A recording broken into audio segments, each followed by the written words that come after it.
Assalamualaikum warahmatullahi wabarakatuh. Perkenalkan, nama saya Fairal Ataya Husna dari kelas 8G. Pada kesempatan kali ini saya akan mempresentasikan tentang iman kepada kitab-kitab Allah. Sebagai seorang muslim, kita tentunya harus beriman kepada kitab-kitab yang telah Allah turunkan kepada rasul-rasulnya. Tetapi apa sih yang dimaksud iman kepada kitab Allah itu? Iman sendiri secara bahasa artinya adalah pengakuan atau al-iqrar yang akan menghasilkan sikap menerima atau al-qabul dan sikap tunduk atau al-izzi'an. Sedangkan secara istilah, iman artinya adalah membenarkan dengan hati, mengikrarkan secara lisan, dan membuktikan dengan perbuatan. Berarti iman kepada kitab-kitab Allah adalah kita mempercayai adanya kitab yang Allah turunkan kepada Rasulnya. Kemudian kita baca Al-Quran. Kemudian isi dari Al-Quran itu kita amalkan. Perintah untuk beriman kepada Al-Quran juga terdapat dalam Quran surah Al-Baqarah ayat keempat yang berbunyi, A'udzubillahi minasyaitonirrajim. Bismillahirrahmanirrahim. Walladzina yu'minuna bima unzila ilaika wa ma unzila min qablik wa bil akhirati hum yuqinun. Artinya, dan mereka yang beriman kepada Al-Quran yang diturunkan kepadamu Nabi Muhammad dan kitab-kitab yang diturunkan sebelum engkau, dan mereka yang yakin adanya hari akhir. Nah, apa saja sih kitab-kitab yang pernah Allah turunkan kepada para rasulnya? Yang pertama ada kitab Taurat. Taurat adalah kitab suci yang Allah Subhanahu wa taala turunkan kepada Nabi Musa alaihi salam. Bahasa yang digunakan adalah bahasa Ibrani.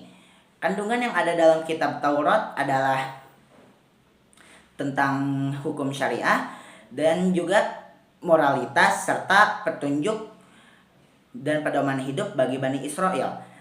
Bagian yang paling penting dari kitab Taurat adalah 10 perintah Allah yang berisi tentang ibadah, moralitas, dan juga pedoman hidup bagi Bani Israel. Yang kedua adalah kitab Zabur. Zabur adalah kitab yang Allah Subhanahu wa taala turunkan kepada Nabi Daud alaihi salam. Bahasa yang digunakan adalah bahasa Kipti. Kandungan dari kitab Zabur adalah nasihat, doa, serta pujian dan juga sanjungan kepada Allah Subhanahu wa taala. Yang ketiga adalah Injil. Injil adalah kitab yang Allah Subhanahu wa taala berikan kepada Nabi Isa alaihi salam. Bahasa yang digunakan adalah bahasa Suryani, dan kandungan dari kitab Injil adalah kasih sayang, perdamaian, dan juga pengampunan. Kitab Injil mengajarkan betapa pentingnya beriman kepada Allah, cinta kasih kepada sesama. Kemudian yang keempat adalah Al-Quran. Al-Quran adalah kitab terakhir yang Allah turunkan kepada Nabi Muhammad SAW melalui malaikat Jibril yang diturunkan secara mutawatir atau berangsur-angsur selama 22 tahun, 2 bulan, 22 hari.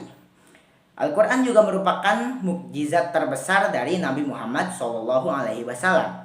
Bahasa yang digunakan dalam Al-Quran adalah bahasa Arab, dan kandungan dalam Al-Quran berisi tentang ajaran tauhid, ibadah, dan juga pedoman hidup bagi seluruh umat manusia. Al-Quran mengajarkan petunjuk hidup dan juga petunjuk dalam berbagai aspek kehidupan, baik dalam keluarga maupun dalam masyarakat. Al-Quran juga menjelaskan kisah-kisah para nabi terdahulu, peringatan bagi orang-orang yang beriman maupun orang yang ingkar.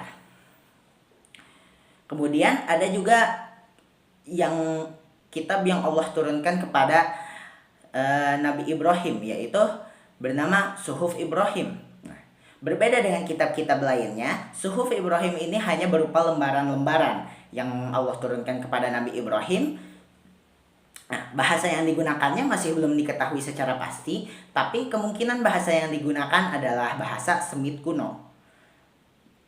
Isi dari Suhuf Ibrahim adalah ajaran tentang tauhid, petunjuk ibadah, moralitas, dan juga petunjuk hidup yang benar.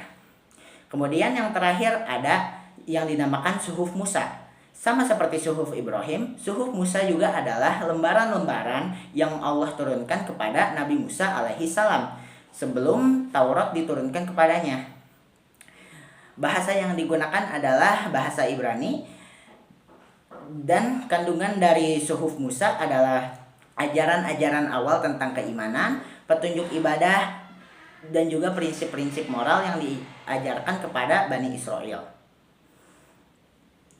Sekian presentasi dari saya.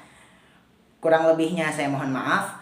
Billahi taufik wal hidayah. Wassalamualaikum warahmatullahi wabarakatuh.